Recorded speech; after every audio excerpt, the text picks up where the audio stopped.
Hello friends, मैं हूं मीनाक्षी। आपका स्वागत हमारी चैनल में। दोस्तों, भिंडी की सब्जी तो कई तरह की बनती है, लेकिन आज हम बनाएंगे मसालेदार भरवा भिंडी। ये एक ड्राई रेसिपी है। इसका खाने में स्वाद बहुत ही बढ़िया होता है। बेसन के साथ सींगदाने और मसालों को मिक्स कर कर एक हम टेस्टी रेसिपी बनाएंगे। तो चलिए दोस्तों, बनाना शुरू करते हैं मसालेदार भरवा भिंडी। 250 ग्राम हमने भिंडी ली है। इनको हमने धोकर दोनों तरफ से काट लिया है। बीच में हमने इनको कट मारा है। ये बिल्कुल फ्रेश और सॉफ्ट भिंडी है। इनके अंदर हम भुना हुआ मसाला भरेंगे। भरवा भिंडी बनाने के लिए इस्तेमाल होने वाले मसाले इस प्रकार हैं। 1 चम्मच हमने तिल लिए हैं। 6 से 7 कली हमने लहसुन की ली थी, जिसकी हमने पेस्ट बना ली है। आधा कटोरी हमने भुने हुए सींगदाने लिए थे, जिसको हमने हल्का सा भून कर तोड़ लिया है। इसी के साथ में हमने आधा कटोरी बेसन लिया है। 2 चम्मच हमने आमचूर पाउडर लिया है। इसकी जगह आप नींबू का रस भी इस्तेमाल कर सकते हैं। 2 चम्मच हमने साबुत धनिया लिया है। 1 चम्मच हमने जीरा, 1 चम्मच हमने सौंफ और आधा चम्मच हमने मेथी ली है। इन सारे मसालों को और बेसन को हम हल्का भून लेंगे। इसके बाद हम इन मसालों को पीस लेंगे। नॉनस्टिक तवे को हमने गर्म कर लिया है। इसमें सारे साबुत मसालों को हम 2 मिनट के लिए मीडियम आंच पर भून लेंगे और बाद में इसको हम पीस के इसका पाउडर बनाएंगे। मसालों को हमने हल्का भून लिया है। इन्हें एक प्लेट में निकाल कर इनको हम पीस लेंगे। बेसन को भी हम 2 मिनट के लिए सुनहला भून लेंगे। इसके बाद इसमें हम मसालों में इस्तेमाल करेंगे। इसे ज़्यादा हमें भूनना नहीं है, क्योंकि ये तेल में बाद में भी पकेगा काफ़ी।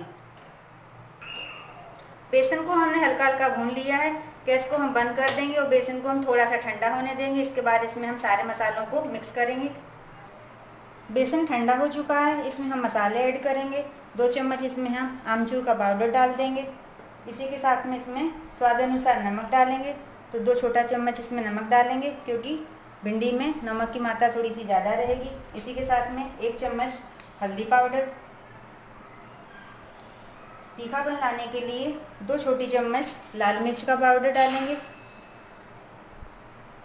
इसी के साथ में सारे खड़े मसालों को हमने भून कर पीस लिया है, वो भी हम इसी में ऐड करेंगे।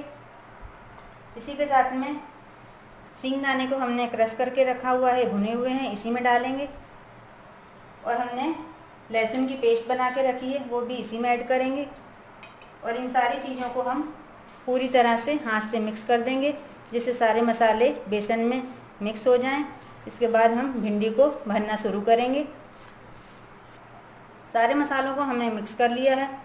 अब इन भिंडियों में हम मसालों को पूरी तरह से भरेंगे इस तरह से। तो आगे से इस तरह से भरते हुए सारे मसालों को हम लास्ट तक पूरी भिंडी में भरकर इनको हम इस तरह से भिंडी को दबा देंगे। इस तरह से हम बाकी की सारी भिंडी को भी मसालों के साथ भर लेंगे। हमने मसालों में आमचूर का इसलिए इस्तेमाल किया है कि अगर आप नींबू डालेंगे तो उससे गीलापन आ जाता है, और आमचूर से मसाला सारा ड्राई रहता है, तो खाने में भी स्वादिष्ट रहता है। तो सारी भिंडी को हम इस तरह से भरकर तैयार कर लेंगे। भिंडी में हमने सारे मसाले भरकर तैयार कर लिया है। इसको पूरी तरह से ऊपर तक भरा है और इन भिंडी को अब हम तेल में फ्राई करेंगे। तेल को हमने गर्म करने के लिए रख दिया है। इसमें हम सारी भिंडी को धीमे धीमे डालेंगे, क्योंकि इसका मसाला अभी ड्राई है, इसलिए निकल जाएगा। इसलिए हम जो सीधा ही रखेंगे। बाद में इसे 2 मिनट के बाद इसको हम दूसरी साइड भी पलट देंगे। तो सारी भिंडी को हम चारों तरफ से इस तरह से रखते जाएंगे। इन्हें हमें अभी पलटना बिल्कुल भी नहीं है।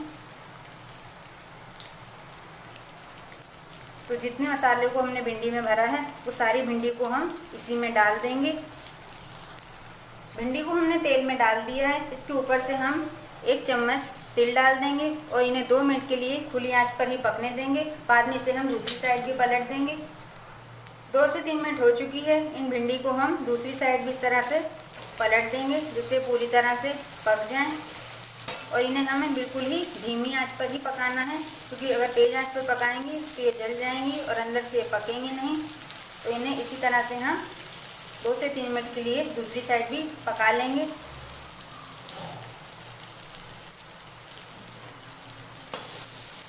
और ये खाने में धीमे धीमे पकती हैं, तो काफ़ी स्वादिष्ट आता है इन भिंडियों में। भिंडी को हम चेक करेंगे। हमने ढक्कन इसलिए रखा था तो ऊपर से भाप लगेगी तो भिंडी पूरी तरह से पक जाएंगी। इन्हें चेक करते हैं तो भिंडी पूरी तरह से पककर तैयार हो चुकी हैं। तो एकदम सुनहला इनका रंग आ चुका है। तो सारी भिंडी को हम मसालों के साथ इस तरह से आराम से थोड़ा थोड़ा करके निकाल लेंगे।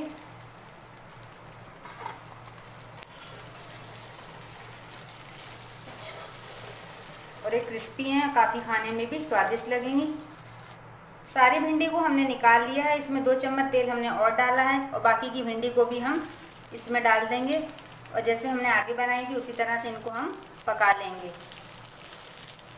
शुरुआत में हमें आराम से डालना है क्योंकि मसाला इसका निकलना नहीं चाहिए। बाद में भाप में पकने से सारा मसाला गीला हो जाता है तो फिर बाद में कम निकलेगा।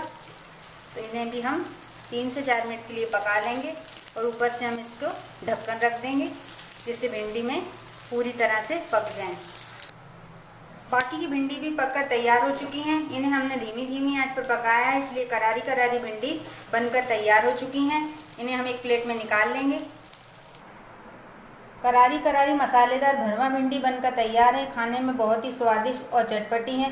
बेसन के साथ में हमने मूंगफली के दाने का इस्तेमाल किया है जो खाने में बहुत ही स्वादिष्ट लगता है। तो आप भी हमारी रेसिपी को फॉलो करके घर पर बनाइए, आपको ये बहुत पसंद आएंगी। दोस्तों आज हमने जो मसालेदार भरवा भिंडी बनाई है वो खाने में बहुत ही स्वादिष्ट और डिफरेंट रेसिपी है। इस रेसिपी को आप बना के 2 से 3 दिन तक आराम से खा सकते हैं क्योंकि भिंडी को तेल में भुना जाता है और सारे मसाले भी ड्राई होते हैं, इसलिए 2 से 3 दिन तक ये खराब नहीं होती। तो आप भी हमारी बढ़िया रेसिपी को फॉलो करिए, घर पर बनाइए, आपको ये बहुत पसंद आएगी। अगर आपको हमारी रेसिपी पसंद आई हो तो आप हमारी वीडियो को लाइक करें, हमारे चैनल को सब्सक्राइब करें। बहुत जल्द मिलेंगे एक नई रेसिपी के साथ।